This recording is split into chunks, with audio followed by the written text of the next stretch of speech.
Empty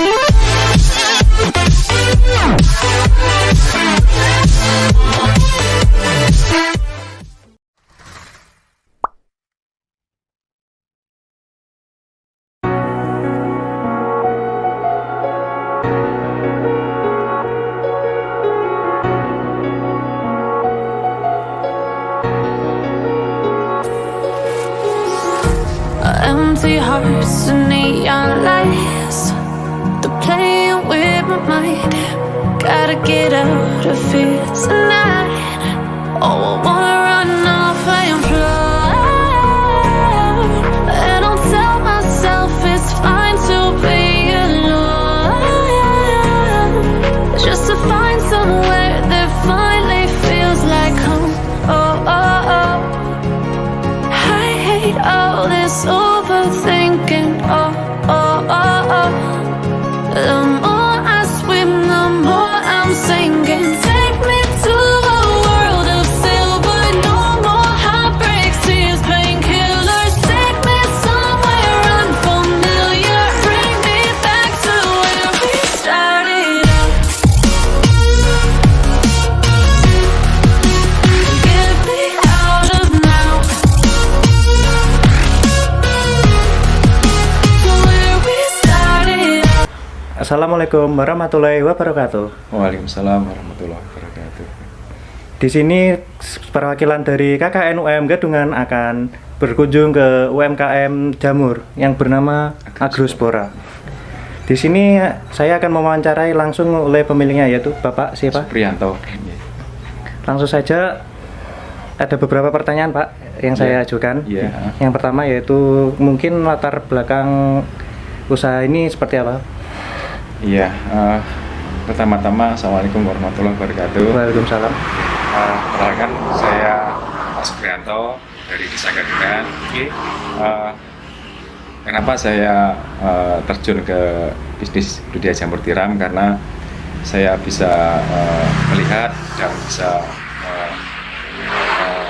memandang ke depan bahwa ternyata budidaya jamur tiram itu sangat menguntungkan dan bisa menjadi nilai tambah untuk kehidupan sehari-hari. Kenapa? Karena selain bisa diproduksi dengan biaya yang rendah, sedang, dan juga bisa biaya tinggi, dan yang pasti semua media itu bisa dibutuhkan atau digunakan dengan mudah dan gampang gitu. Terus di sini mungkin ada jenis jamur apa saja Pak? Yang saya produksi ada jamur tiram yang lainnya seperti pink, seperti merah, dan seperti oysteron yang abu-abu itu. Tapi untuk di pasaran yang saat ini lagi rame dan laku yaitu tiram putih yang pertama, yang kedua tiram coklat, yang ketiga jamur pink. Terus dari hasil olahan di sini itu apa saja?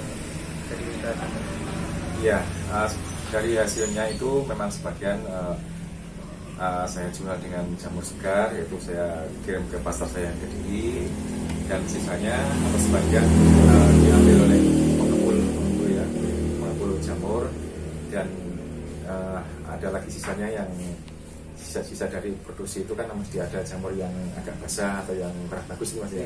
Itu saya buat untuk olahan seperti crispy jamur ataupun nugget jamur dan juga sate jamur seperti itu. Terus cara pengolahan dari usaha Bapak ini seperti apa? Cara pengolahan jamur saya ini masih secara manual semua, dikerjakan dengan tangan manusia, belum menggunakan alat-alat yang modern seperti yang sudah pernah dikerjakan oleh teman-teman saya. Dan kalau kita melihat di jalan-jalan itu sudah banyak sekali alat-alat yang bisa memacu pembuatan jamur yang lebih besar dan lebih bagus, tapi saya belum menggunakan alat ini, semua masih dikerjakan dengan tangan-tangan dan secara manual semua. Terus teknik pemasaran yang Bapak jalani itu seperti apa? Pemasaran? Iya, dari pemasarannya saat ini memang saya belum merambah ke beberapa kota karena saat ini pemasaran saya sendiri masih terbatas untuk di wilayah Jambi dan sekitarnya, dan sebagian diambil oleh kelompok tadi. Terus target kedepannya seperti apa? Ya, nanti ke depan saya sangat apa itu membuka peluang Jambi ini, karena sekarang ini sudah banyak sekali pasar jamur di Indonesia ini sudah makin banyak, jamur yang omset semakin banyak, artinya peluang untuk bisnis jamur depan itu semakin bagus. Jadi untuk depan saya sangat antusias untuk mengajak warga-warga di Nyadungan dan sekitar sini untuk bisa bergabung menjadi petani jamur atau budidaya jamur tiram, gitu Mas. Terus yang pertanyaan, mungkin ini pertanyaan terakhir, Iya. tantangan serta terbukannya Bapak jadi usaha. Oh iya, saya kira semua usaha atau bisnis apapun itu pasti ada tantangan, ada sebagainya Mas ya. Untuk sebagainya, untuk sukanya kita memang saya senang sekali untuk bisa terjun di jamur tiram ini, karena saya bisa menganggap bahwa usaha ini bisa menghasilkan nilai tambah, bisa memiliki nilai samping di dalam keluarga, dan ternyata bisa saya rasakan hasilnya. Terus dukanya itu pasti ada Mas, dukanya itu dalam pembuatan jamur itu pasti mengalami kendala-kendala, artinya gangguan yang ada kaitannya dengan intinya kalau kita melaksanakan itu memang pasti mengalami suka dan duka, dan kendalanya seperti itu. Jadi intinya bagi orang-orang yang masih awam itu, kalau kita memang berniat untuk bisnis jamur ini, tidak usah kita semangat ataupun tidak jadi tujuan, karena misalkan dalam sebuah yang banyak yang tidak jadi atau yang mengalami kontaminasi atau mati itu pasti ada, dan semua itu bisa dicari apa penyebab dari semua itu. Mungkin dari kami cukup sekian atas pertanyaan yang sudah dan terima kasih atas kedatangan kami berkunjung ke usaha Bapak UMKM Jamur Agrospora ya.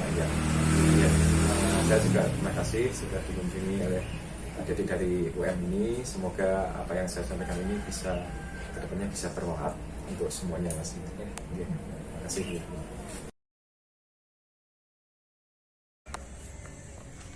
Nah, kali ini sudah berada di tempat usahanya dan masih bersama Bapak Supriyanto. Bisa dijelaskan ini seperti apa Pak? Ya, seperti diketahui ini adalah serbuk irigasi sengon, yaitu media utama yang digunakan untuk pembuatan jamur. Kenapa saya pilih sengon? Karena sengon ini adalah sangat pas sekali untuk dibuat jamur tiram, karena sifatnya yang empuk atau lembek ini bisa membuat produksi jamur tiram lebih bagus karena pelapukannya lebih mudah Mas. Kenapa kalau serbuk yang kayu keras itu tidak digunakan? Karena kalau serbuk kayu yang keras itu pelapukannya kan lama, jadi untuk apa itu jamurnya itu kurang masuk. Terus selanjutnya ini Pak. Ya, selanjutnya apa itu, ini tempat sterilisasi atau tempat open untuk apa itu mengukus jamur tiram itu. Dan seperti yang saya katakan tadi, semua kan masih menggunakan alat yang masih manual, belum seperti apa itu semacam kayak boiler semacam kita kan belum, masih menggunakan drum ini, dan ini bisa digunakan untuk orang-orang yang masih pemula itu, yang masih mempunyai jalan yang kecil itu bisa untuk dilaksanakan. Setelah di open di sterilisasi ini, kurang lebihnya itu sekitar 5 jam kurang lebihnya, nanti bisa diturunkan ya. Setelah nanti dingin baru kita diinokulasi atau dikasih bibit. Proses setelah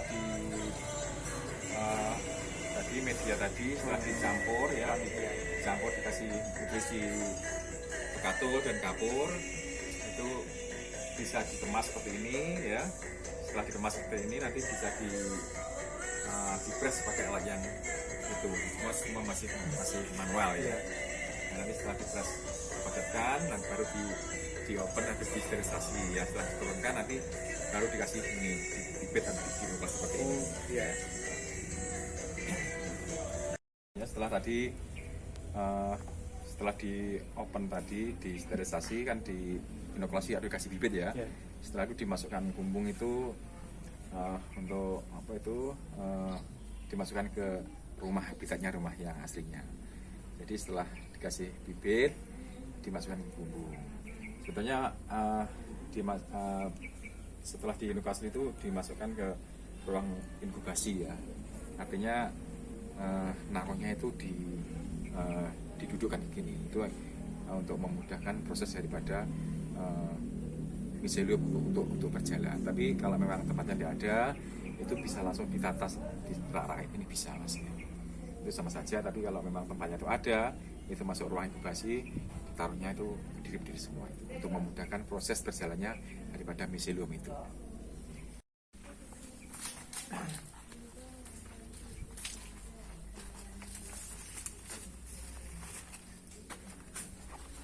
Dan ini